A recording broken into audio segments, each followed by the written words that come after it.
Good morning, everyone. Good morning. Nice to see everyone. What a gorgeous day. Welcome to our Unitarian Universalist Fellowship of Pottstown. Finally, we have some sunshine. I'm so tired of the rain. Before I get into the service, if I could just ask everyone to make sure your cell phones are turned off. I just did that. We're going to tune out the problems that may be lingering in you, the lists of things you need to accomplish at home or at work, and just enjoy the morning here.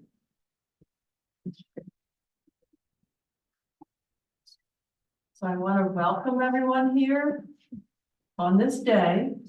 As with so many Sundays, we come in from the whirling world, the wind, the bright sun, the push and pull of tides and time, from the tumult of global news and local stories, the pain we hear of, the demands of our spirits, the do this now culture that we live in.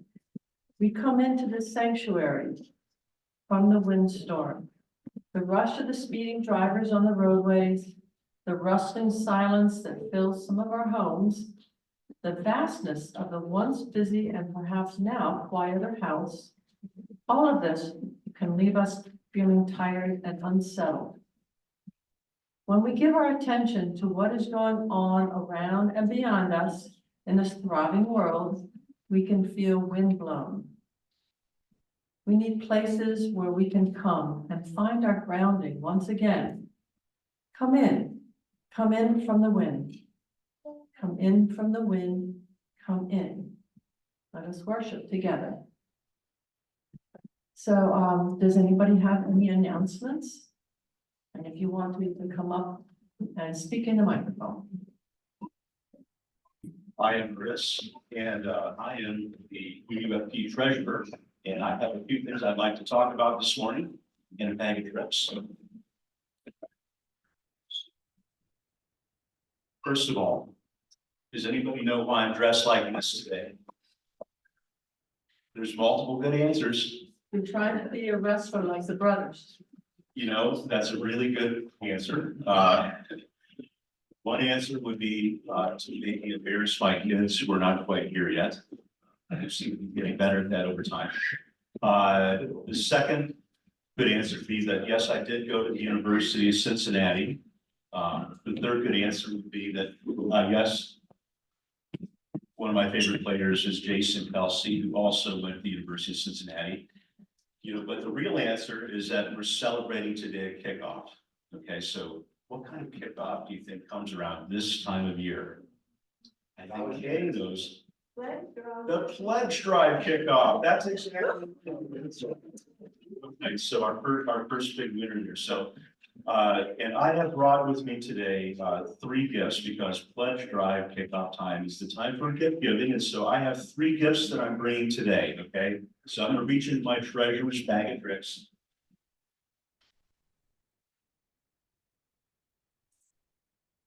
And my very first gift, and I have one for I think nearly everybody, is a financial summary of where we are right now, financially, with the fellowship. It's good news, but not the kind of good news that some other churches will talk about. This is financial good news. And the bottom line, when you get a chance to see this later, is that we are doing really well financially as a fellowship. If my daughter were here, she would say that we are cooking up financially. So, some of the highlights include, I need to take my glasses off here. Savings account balance holding rock steady. We have not had to dip into our savings at all this year. So for people who are really into the dollars and cents, I've got a version of this that actually has the real numbers in it if you want to see it. But we've got about $12,000 in our savings account that we've not had to touch. It's changed very little except for the very, very minuscule amount of interest that we earn every month on it, something about 47 cents. And our checking account balance, you know, wow, that's the one down here. I don't know if anybody in the back can see this, but we are at 157% in our checking account relative to where we started our fiscal year last year in July. So we are accumulating money, we're in the black, and that's a wonderful position for us to be in. Now, you might wonder, how have we managed to end up in such a great financial spot.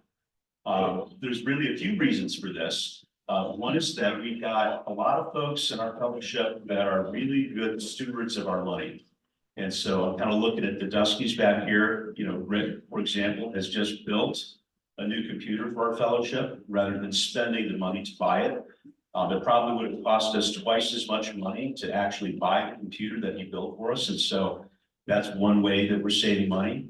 I'm looking at John Price back there, who gives countless hours to the fellowship. And this would be, you know, if we had to buy all the stuff that John does for us, you know, that would be thousands of dollars. And so when I look at the roll up of our spending, you know, for the last year, you know, we're holding tight. We're at about 99% of where we thought we would be. So we're a little bit under where we thought we would be for spending this year. And that's a good thing, especially given that we had a huge increase this year in things like insurance costs that were unexpected. So, so we are doing great on our spending side. And then the really wonderful news is on the income side, where we've done some great things with fundraisers. I think everybody knows about the kitchen fundraisers that have been going on, and those are a big help. We can thank Linda for setting up our giant card fundraiser, which has contributed to this point in the year about $1,000 that we would have otherwise had. You know, we've also had rental income this year that has been really steady and been really good. And also, if I look at the collection plate money, you know, we're way ahead of where we thought we would be because attendance has been really good and everyone's been really generous this year. So thank everybody for that piece of it. But what I really want to talk about is where the majority of our money comes from. And that's from the regular giving that comes in, you know, every week or every month from people who pledge. And so, you know, why is it important for us to pledge? It's important because we're going to be here in just a few weeks, the congregational meeting talking about our budget for next year. And for us to think about some of the cool stuff that we want to do in the future, such as maybe some cosmetic improvements to our building. Some people talked about maybe a new floor in here. We've talked a little bit about, you know, even stabilizing further our religious education and nursery programs. You know, all of those kinds of things, you know, plus all the social outreach stuff that we have ideas for wanting to do, all of that will take money. And it's great to be able to understand how much money we're going to have to spend in the coming years. So when we lay out the budget and talk about that, we can think about, you know, all the cool stuff we want to do next year, plus, you know, putting some money away for a rainy day, which, you know, especially is important because our roof is getting a little bit old as well. So we need to put away money for things like that in the long term. So pledges are really important for us to have that predictability for what we want to see for next year. Which brings me to gift number 2. That is this. These are pledge cards. And so please come and find me after the service today at coffee hour. I have these pledge cards. And if you haven't seen one or used one before, this basically tells you, tells us your name, how much you would like to pledge for the next year, and the way in which you're planning to give it. And again, it's just about predictability. So we have some people that give the money all at once, some people that give a little bit every week, some people every month. Really, that is up to you. So, you know, anything that you feel that you can do is appreciated. Pledges don't have to be big; they can be small. It's really, you know, whatever you think you can do. But again, you know, just having it written down really helps us with the budgeting process and the predictability. So, if I could ask everyone who's planning to pledge to please fill this out. And one question I often get is, do I need to be a member to be a pledge? And the answer is no. You don't have to. You don't have to be. So that's gift number 2. Now, gift number 3.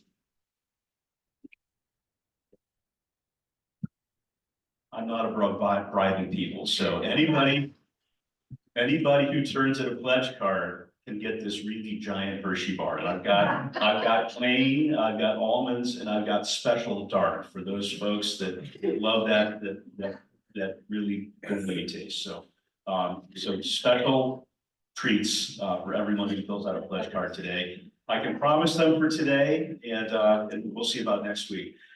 So again, I'm trying to make sure everybody has a chance to fill out a pledge card today. If you can do it today, please do it today. Next week, we'll also be doing the same thing because we're not catching everybody every week.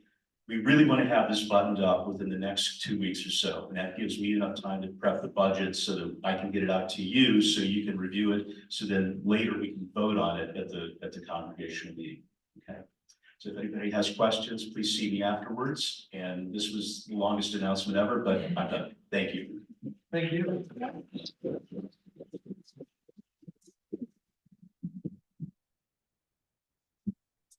Yes, thank you. Hi, I'm Linda, and, yes, we did have a board meeting yesterday. We did talk about the budget, right?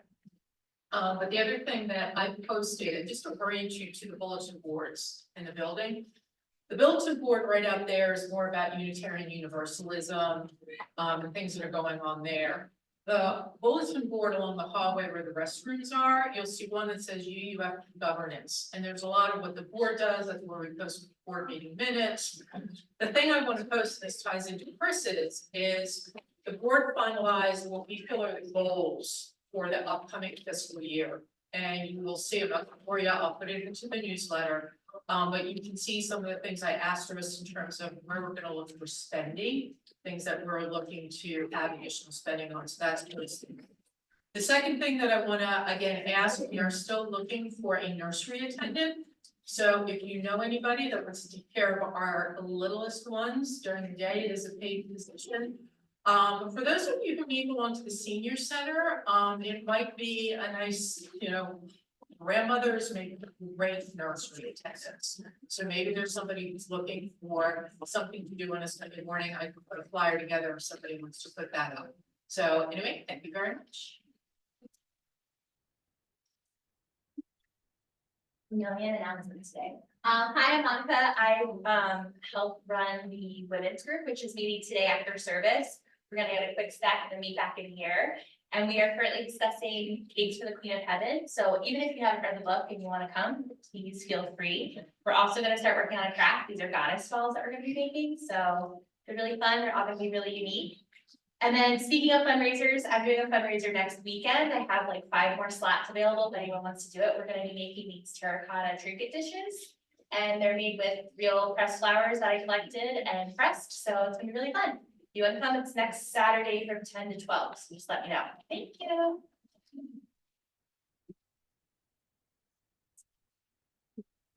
Speaking of dolls, we have a little basket of little 5 to 6 inch dolls, handmade dolls in the lobby. And they are distributed by Health Partners International of Canada.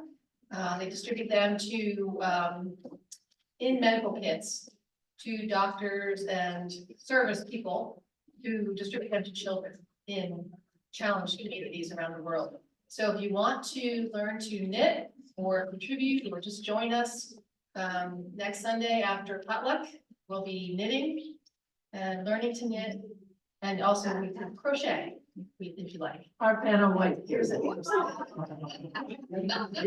And there. Thank you.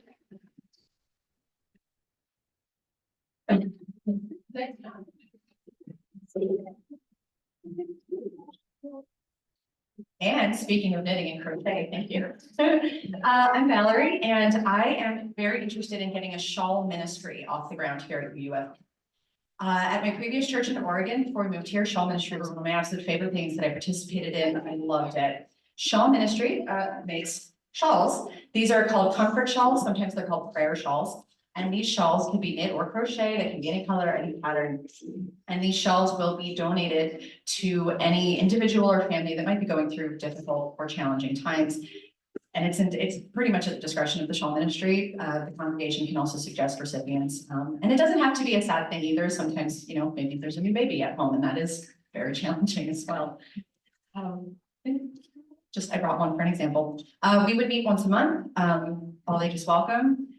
Knit or crochet, whichever. I have heard that shawls can also be quilted, although I have no experience with that. My previous group met on Saturday mornings, but once a month, but that's flexible. It would depend on when everyone is available. So I will have a little sign-up sheet afterwards. Come find me if you're interested. Thank you.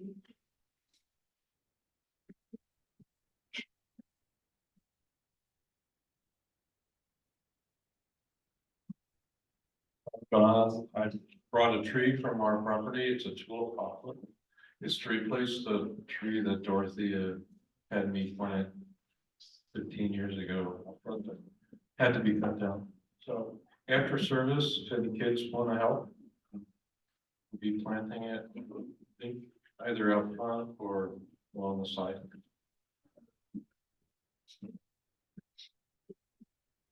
No more announcements? Well, if I could ask our ace chalice lighter, Chloe, to come up, and we will light your chalice. Welcome. Welcome to all who seek renewal in a weary world. Welcome, all who come with love and energy to share. Welcome to those who worry for the future. Welcome each one who is grateful today. Know that in this place, you are not alone. In community, we share our strength with one another, and we keep the flame of love burning bright. Know that in this place, responsibility is shared. Here, tradition holds us. Ancestors shine a light from the past. Here, the young lift their bright faces and beckon us onward. Take my hand, and we can go on together. Thank you, Tony.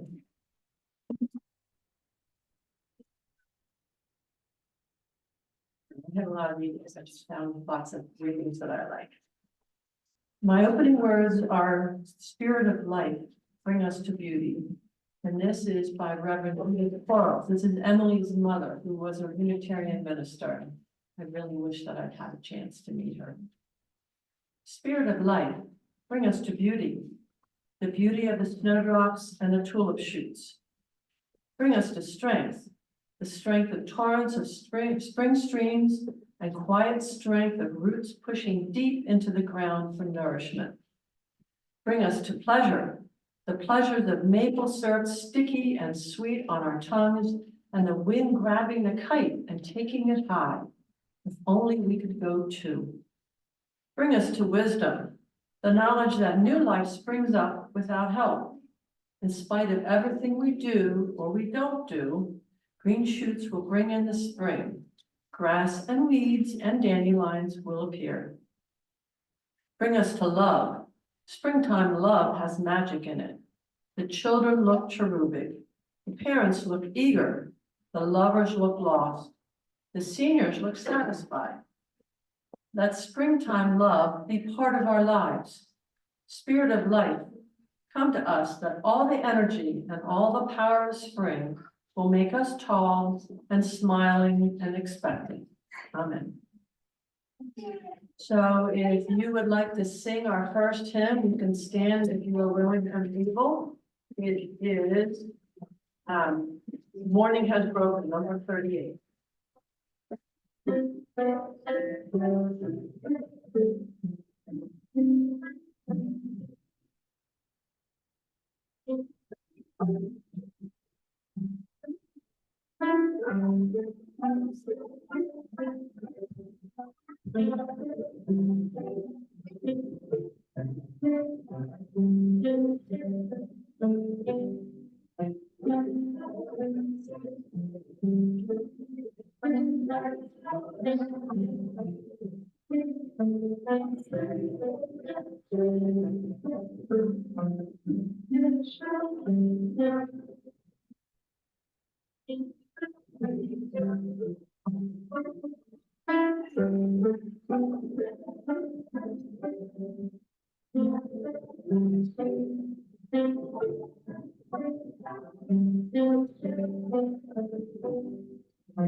We now have our children, Merlin, and Miss Megan is coming up, she's picked the perfect thing.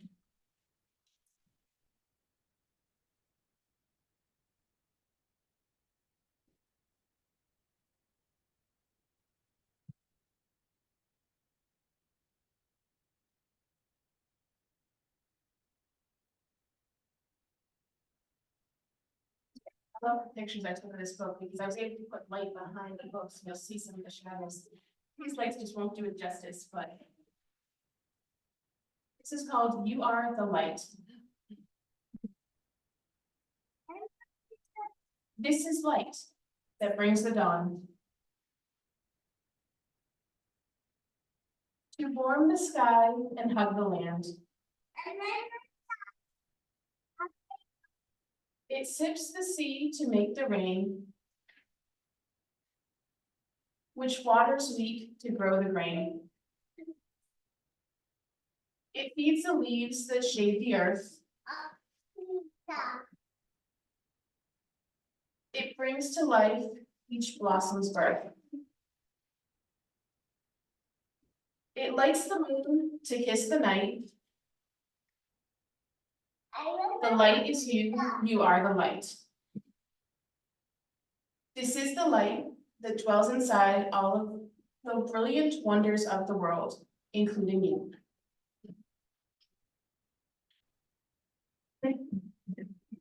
Shall we sing the children out now?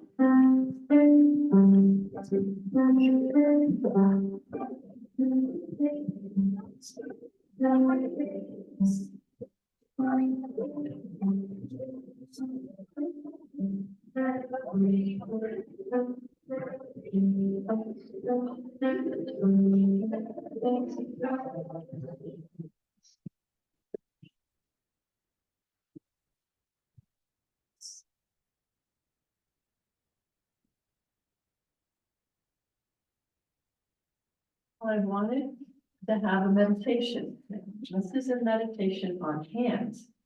I picked this because, as you will see, Janet's hands are small, but they're strong. All of our hands are small, but strong. So let's take a moment to focus on them. I invite you to a space of quiet and peace, to ground yourself by noticing your contact with your chair and the floor, by sitting straight, by becoming aware of your breathing. Look at your hands. You've been through a lot, those hands. They have strengths, scars, beauty. I invite you to remember that it is your hands that do the work of love in this world. These hands may hold another's hands. These hands may type emails to politicians, sign cards of consolation and congratulation. These hands may patiently teach, quilt words of beauty, or write words urging peace. These hands may bathe children, feed elders, nurse the ill, work the earth, organize communities. These hands clasp in prayer, open in release, grasp in solidarity, clench in righteous anger.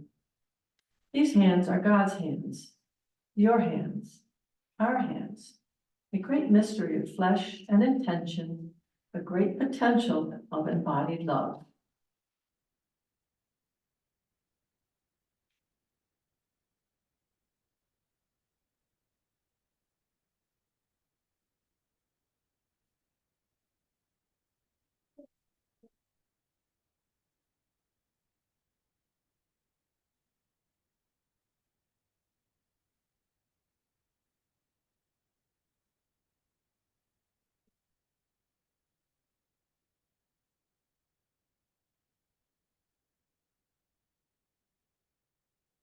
In order to keep the work of this fellowship going, as well as the lights, heat, and everything else in here, the offertory will now be given and received.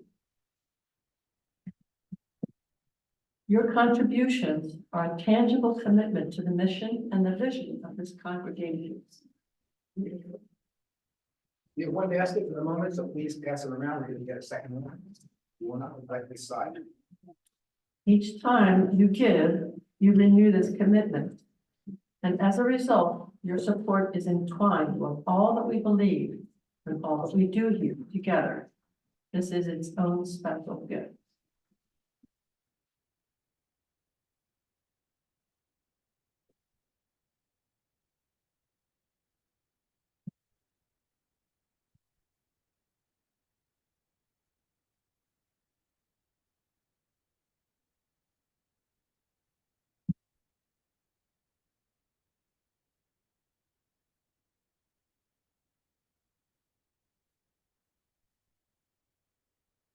We would now sing our next hymn, hymn number 83, Winds Be Still. Please stand if you're willing and able.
Our guest speaker today is my good friend Janet Hoffman.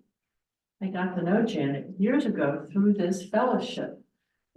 She is a Shiatsu and Reiki master, and I have heard about it and was just so curious about it. She was nice enough to donate one of her treatments to an auction, and I bid on and won that auction. You remember, Kay, all those years ago. And I've become a lifelong, I don't want to say convert, because something I think that was always in me. It's just, it was brought out, this feeling. It's one of the best things in my life that I've ever done. In addition to Reiki and Shiatsu massage, which Janet will explain, I found myself so totally relaxed that at times I've fallen asleep and I snored. Janet's very nice and she doesn't say. But I prefer to let my mind zone where it wants to wander and become so totally relaxed that I just don't want to move. And when I am in this zone, I see special colors. And Janet knows what the colors all mean. I've had many striking mental occurrences, which I won't go into here because everyone's experience is different. But for me, it's as if I'm going through the universe to find my center. Janet has been a speaker here before, and she's donated treatments before to our auctions too. So I welcome Janet again. So she doesn't hear, she's a little nervous about speaking in front of us. So let's give her all our attention and welcome.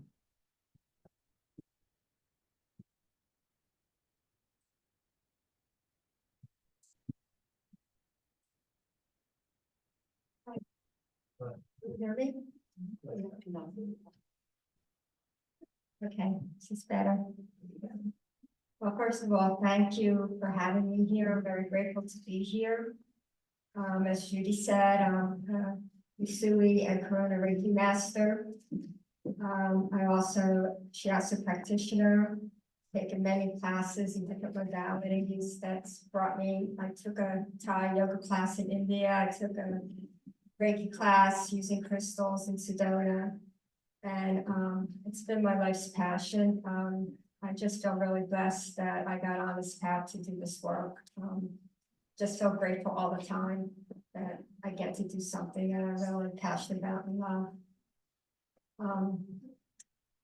So I was taught in the beginning of Reiki that our wound is our gift. And I read a Rumi quote a couple weeks ago, and it said that our wound is where the light can get inside of us. And my healing journey started as a baby. I was in the hospital 7 times before I was 2 years old. And I wasn't diagnosed with my issue till I was 19, but I had a kidney condition that causes lower kidney function for me. So when I was in my 20s and 30s, I was seeking out different alternative ways to help heal myself other than regularly going to a medical doctor. And I was lucky enough to be exposed to Reiki and Shiatsu right about the same time. So you asked, what is Reiki? Reiki is a vibration, a healing vibration that's in the universe. There was a man in Japan, Dr. Usui. He traveled in the late 1800s all over the world, and he knew that there was a lost healing art form. And he traveled extensively to try and find this lost art. He even went to the University of Chicago and got an MD as a medical doctor. And he still didn't find his answer. So he went back to Japan and he was living with monks and he meditated for a fairly long time. And finally, he got the message that he needed to go up to this mountain for 3 weeks. And at the end of the 3 weeks, that what he was searching for would come to him. 3 weeks go by, and the dawn of the 21st day, all the information for Reiki comes to him at the dawn of the day. He actually saw it in bubbles in the sky. So he's so excited, he's running back down to the town. He wants to share this with everybody. He stubs his toe and his toe's bleeding, and he decides to do Reiki on his toe, and he notices his toe stops bleeding. So when he gets back to his town, he shares Reiki with all of his friends and family. And part of the Reiki that came to him are the 5 principles of Reiki. Number 1 is just for today, I will not be angry. Number 2 is just for today, I will not worry. Number 3 is I will be kind to my neighbor and every creature that I come across. Just for today, I will do my work with honesty. And just for today, I will be grateful and thankful for all my blessings in my life. So then there was a really big earthquake in Japan and people needed a lot of healing. So then he began to teach other people and share Reiki with other people. When you learn Reiki, you get an attunement, and attunement is passed from master to student. It's very old Sanskrit symbols that are placed into the student's hand, into the 3rd eye, crown chakra, into the heart from the master. It's like tuning into a radio station. You're tuning into a special vibration that's in this universe. It's the Reiki vibration. So how did Reiki get to the United States? Well, there was a woman that lived in Hawaii. Her name was Mrs. Takata, and her husband was very ill, and she heard of Dr. Usui, and she traveled to Japan and he taught her Reiki, he had tuned her to Reiki, and she went back to Hawaii. And then she taught some people in Hawaii, and then eventually it came to the mainland United States. My attunement, I'm fifth in line from Dr. Usui, which I feel very proud of, because there's a lot of people that do Reiki, there's a lot of people that teach Reiki. And my teacher was like fourth in line, and I just feel really grateful that my attunement in the family tree is so close to Dr. Usui. Reiki is based on the chakra system, and you have a little and it shows the chakra system. So the chakra system, we have 7 main chakras down our front line, which are shown in the picture. These are like vortexes of energy, and what happens because of stress or illness or just we get blockages in these vortexes of energy for different reasons. And what Reiki does is help open up the blockages and help balance out the chakras. So start on the bottom is your root chakra, that's your fight or flight. Then the second chakra is the sacral chakra, that's our creative chakra, that's where all our creations come. On a negative note, we can store a lot of trauma in that area from childhood. Then we have our solar plexus, which is right between our liver and our spleen. Our solar plexus right in the middle. We have a lot of emotions stored in there also. We can store worry in there, guilt in there, anger. There's a lot of emotional components that go with the solar plexus. Then we have our heart chakra, our throat chakra, which helps us speak our own truth. If it's not open, we have trouble speaking our own truth. So Reiki definitely helps with opening up someone's heart chakra so they can, stand in their own power, but stand in the power of love. The brow chakra, which is also can be known as like the third eye chakra, and that's where our intuition comes from. And then our crown chakra, which is the top chakra on top of the head, that's the chakra that is our spiritual connection. Yeah.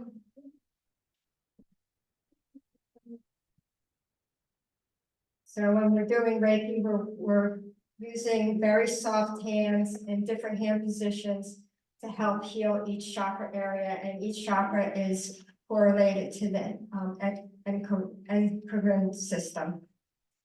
Never get that word out. Endocrine system. So Reiki can also, because in the law of physics, energy has no boundaries. We learned that physics in high school, energy has no boundaries. So Reiki energy can go back into time. If you've had some trauma as a child, or if you've had anything that you want to heal that's been in the past, Reiki can go back into time. It can also go forward into time. If you're going to have some kind of meeting or something you're concerned about, you can send supportive energy through Reiki to a future event. It also can go across distances. I can send Reiki to India. I can send Reiki up to Vermont. I can send Reiki to anywhere in the world. I just have to know the person's name, and I have to know where it's going. And the most important thing is I need to get permission from that person. Before you give Reiki, you need permission from the person that's receiving it. And Reiki always, if you're doing a long distance treatment, Reiki will always go at the time the person who's receiving can best receive it. Reiki can be used for animals, for plants, your pets. It can be used to help your food be more adaptable to your body. You don't have to learn Reiki to do it as a business. You can learn Reiki just for yourself. You can learn Reiki for your family and friends, your pets, your plants, and your food. I've worked on several animals. I've worked on horses. I worked on cats. I've worked on many dogs. I've also gave Reiki to a bird not too long ago that hit my window and was stunned, and I thought it was a goner, but I gave Reiki and it came back. So I don't know. I don't think it was dead, but it was it was stunned. So that's basically my story of Reiki. There's two levels. There's the Usui level that I'm a master of, and then out of Usui, they developed Karuna Reiki. Karuna Reiki, the word Karuna in Buddhism means compassion with action. And Karuna Reiki, just like Usui Reiki, you have old Sanskrit symbols. They developed 10 more symbols that you get attuned to, 4 in Karuna 1, 4 in Karuna 2, and then the master level symbols. And it was a quantum leap when I took Karuna Reiki and when I saw, I don't know what word I really want to use, but when the intensity of the healing with the Karuna Reiki. And Karuna Reiki is especially good for to go back into childhood, and if there's any abuse that's been stored in the person's body, it can help release that. And I think that's it for about the Reiki, but then I was lucky enough, while I was learning Reiki, I was also learning Shiatsu. And Shiatsu is very similar to acupuncture. It's based on Chinese medicine. It's based, we have 12 meridians in our body, and the meridians are the pathway that our energy takes. And in Chinese medicine, our energy is called Qi. And just like in Reiki, once blockages are released, the energy can move freely and the body has the capability of healing itself. When I say that I do healing work, I don't always like to say I'm a healer. I like to say I'm a conduit of the healing energy, and to help people on their healing journey. It's their journey, not my journey. So the meridians, with the 12 meridians, the energy flows, and then there can be a blockage. And we get to a blockage somewhere, it could be right here. On this side of the blockage, there's stagnant energy and too much energy, so that causes problems and disease. On the other side, there isn't any energy coming through, so that can also cause disease or problems.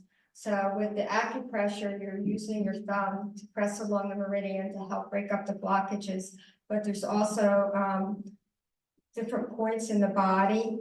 There's source points that are on your wrist and ankles that help balance out the energy in each meridian. I'm trying to think what else I wanted to say about that. Source points. So just like in Reiki, the body can heal itself. During a treatment, I will take pulses because each meridian is connected to a pulse. There's 6 pulses on each wrist, and it tells me what the energy is like in the meridian. And then the meridians are connected to your organs, and they're also connected to the elements. And there's 5 elements within Chinese medicine. Water feeds the wood. Wood feeds the fire. Fire feeds the earth, and earth feeds the metal, and then metal feeds the water, and it goes in a circle. So when we have any kind of imbalances or blockages, the energy can't move through that circle freely. So the Shiatsu and the acupuncture all help to have that energy move through that cycle.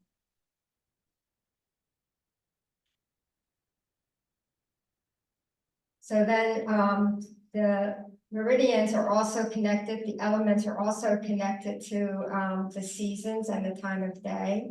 It'd be connected to the 4 seasons, 5 seasons, and it's also connected to the seasons of our lifetime. So when we're born into metal, then we move into wood, then we move into earth, then we move into metal, and then at the end of our life, we tend to go back to water energy again. It's a cycle. So then today I decided, I took classes to teach Qigong, and I also took classes to do medical Qigong, which is the same principles as Shiatsu, but it's moving the energy outside the body instead of touching the body. There's different techniques that you can use. One is called sword fingers, where you just go clockwise or counterclockwise, depending on what the body needs, and it's moved the energy through the meridians that way and through your energy field. So today I was going to do a guided moving meditation in Qigong, and it's called the 4 Directions. And if you would like to stand, if you can stand or are able to stand.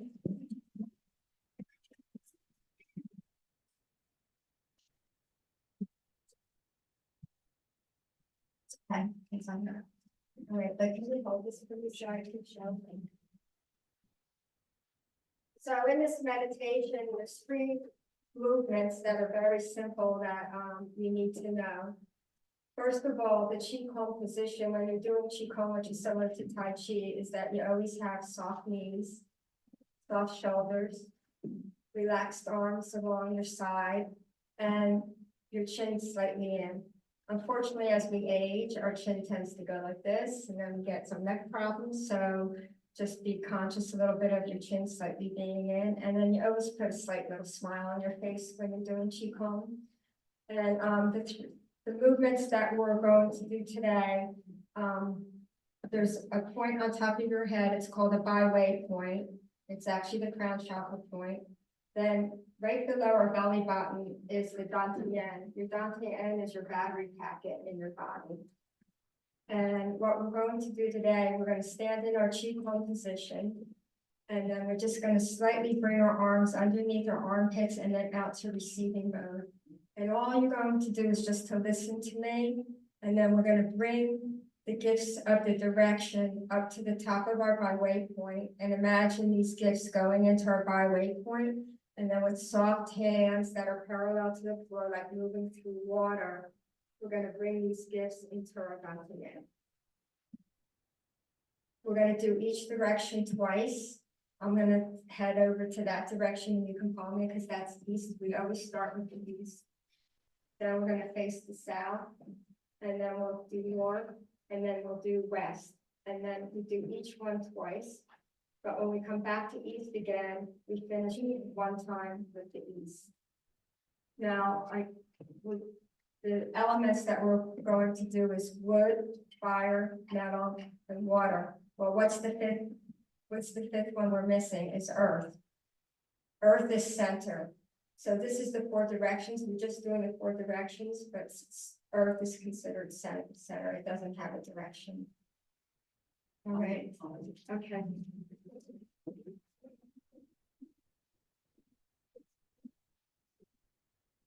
Okay, so I'm gonna face this way so you can follow me. And all you have to just do is listen and then just do those 2 movements of receiving and then coming up down the front line.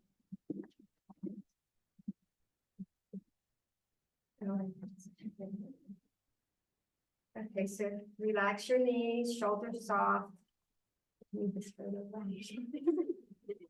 So shoulders soft, chin in, little smile on your face. And your hands are along your side. Now bring them into receiving mode. Receiving the gifts of the east. The direction is east. The season is the spring. The season is the spring. The element is wood. It's the renewal, the rebirth, the regrowth, the chances of all possibilities. And the emotion is forgiveness and kindness. So bring these gifts into your byway. And then come down your front line. Like you're moving through water. And bringing these gifts into your dantian. And now drop your hands along your side. And then again, receiving mode. We're going to bring in the gifts of the east, the springtime, the wood energy, the feeling of rebirth, renewal, possibilities, upward growth, the gifts of the east, the forgiveness and the kindness, bringing that up into your byway point. And then just coming down your front line and bringing these gifts into your dantian. And then slightly drop your hands down. Now we're going to turn to the south.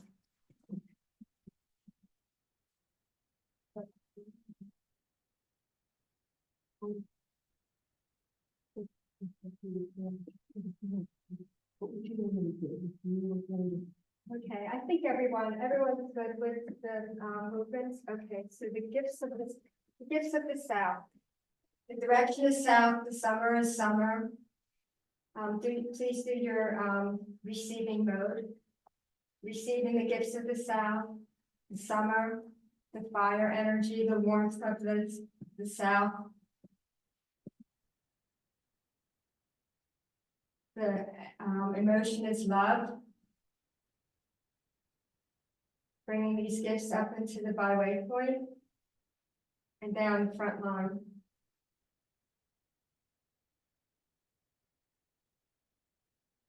Again, receiving the gifts of the south. The element is fire. The climate is warmth and heat. The feeling of love and joy. Bringing these gifts of the south up into the byway point.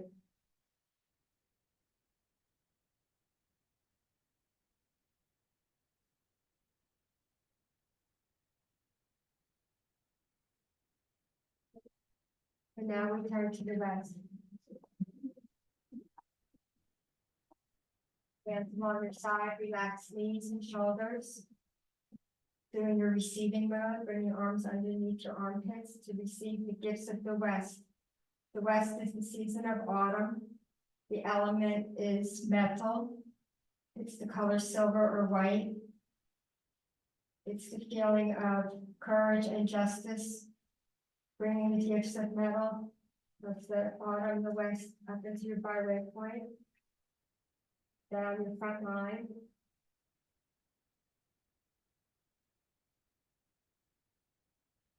And into your Dantian. Then again, receiving the gifts of the west, the autumn, the cool crisp air, the sound of the bell, the metal energy, courage, justice, the inspiration and the letting go of the west, bringing the gifts of the west up into the byway point.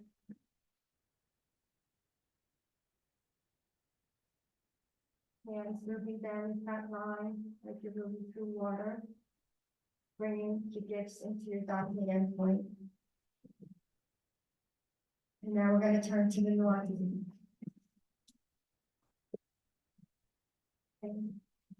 Slightly bent knees, relax your shoulders, chin in, slight smile on your face. Your receiving mode, bringing the gifts of the north. The north, the element is water. The time of year is winter. The climate is cold. It's the feeling of being in hibernation in the womb, the time to reflect, and it's the feeling of peacefulness, bringing the gifts of the winter up into our byway point, and then down our front line slowly through water into the Dantian. And then again, the receiving mode. Receiving the gifts of the north, the winter, the water element, the climate is cold, the feeling of being in hibernation in the womb, being reflective, the renewal energy of winter, the color is dark blue, bringing the gifts of winter up into the byway point and down the front line.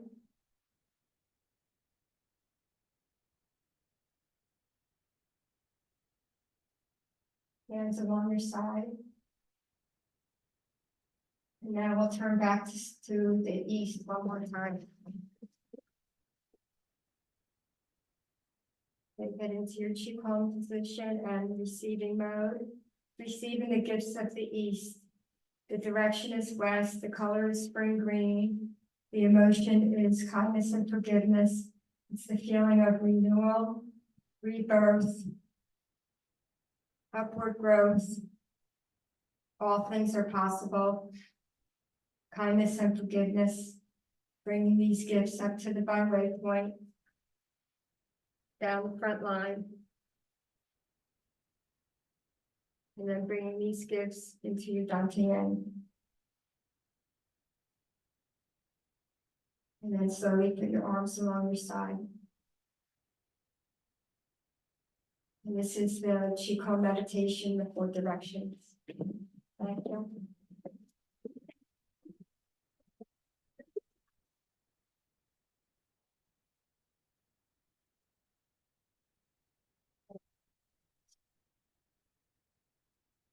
So thank you, everybody, for having me here. And just to go out into this world and give a little peace to everybody. Thank you.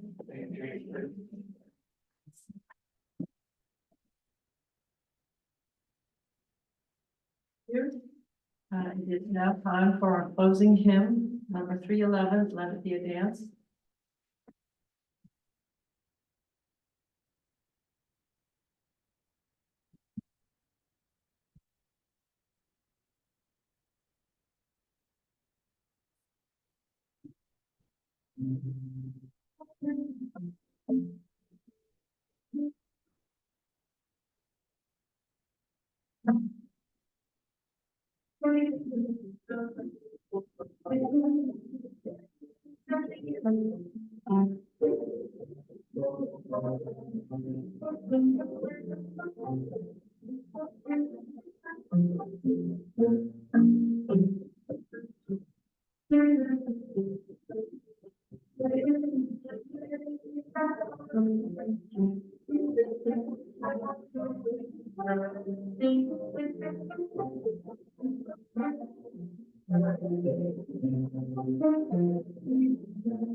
I just love that hymn. It just makes me feel good. It's a perfect ending for today's topic.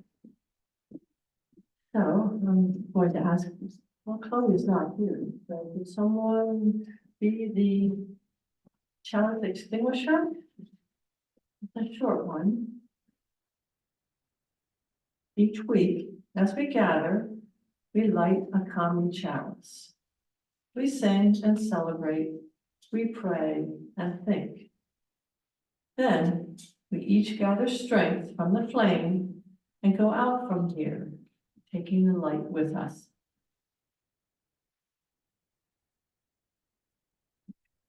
And if you would like to read with me the words from your order of service. Because it's in there. We extinguish this flame, but not the light of wisdom, the warmth of community, or the fire of commitments. These we carry in our hearts and in our hands until we are together again. And now is the time we turn the video off so we can share our joys and concerns if anyone has any.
Thank you for joining us, and then we'll be coffee and snacks in the community room.